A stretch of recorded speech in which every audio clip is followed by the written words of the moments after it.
महात्मा उपदेश देते हैं कि हम जो निज घर या परमेश्वर की दरगाह से भूले हुए हैं, परमात्मा ने हमें घर वापस ले जाने के लिए हमारे हर एक के अंदर वह आवाज़ भी रखी है और वह रोशनी भी रखी है। हमें उस आवाज़ को सुनकर अपने घर का रुख कायम करना है और रोशनी के ज़रिए अपना रूहानी सफ़र तय करना है।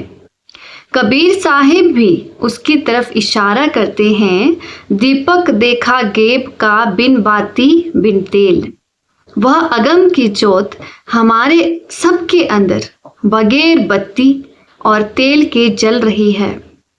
हमारे सिर के ऊपर के हिस्से को आप उल्टा कुआं कहकर बयान करते हैं। कुएं का मुंह ऊपर और पैंदा नीचे होता है।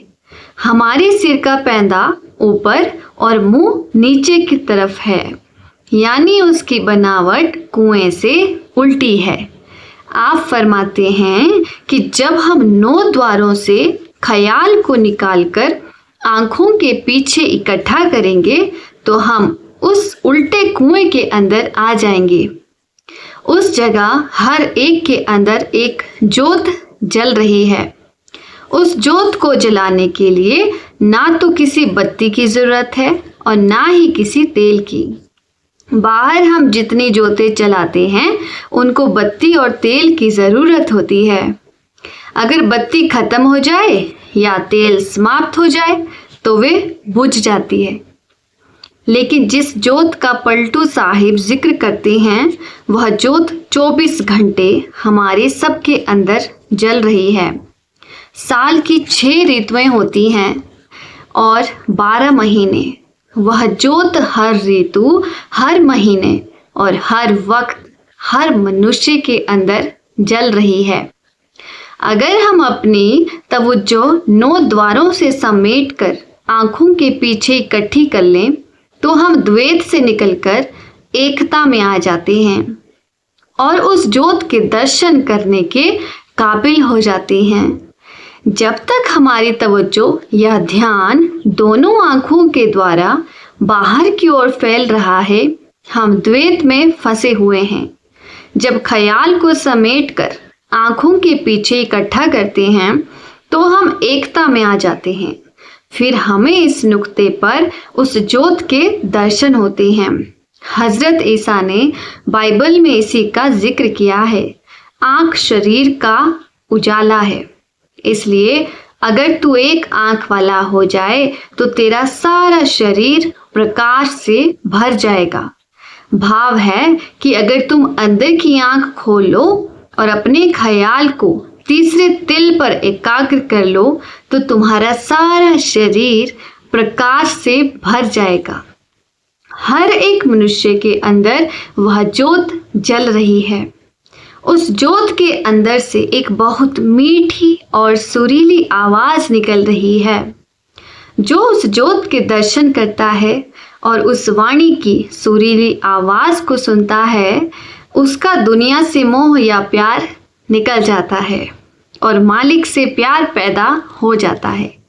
हम सबको मालूम है कि जितने हमारे धार्मिक स्थान हैं, क्या गुरुद्वारा, क्या मस्जिद, क्या मंदिर, क्या गिरजा, सबके अंदर हम ज्योत जलाते हैं और घंटे या शंख जैसी आवाज़ पैदा करते हैं। किसी गर्जे में चले जाएं, वहाँ मोमबत्तियाँ जलाई जाती हैं और सबसे ऊपर घंटा लटका रहता है जो प्रार्थना आदि शुरू होने से पहले बजाया जाता है। इसी तरह बौद्ध मंदिरों में भी हमेशा ज्योत जलती रहती है, जिसे वे अखंड ज्योत कहते हैं और जिसे कभी बुझने नहीं देते। लेकिन जिस अखंड ज्योत की ओर महात्मा बुद्ध ने इशारा किया है वह तो हम सबके अंदर है।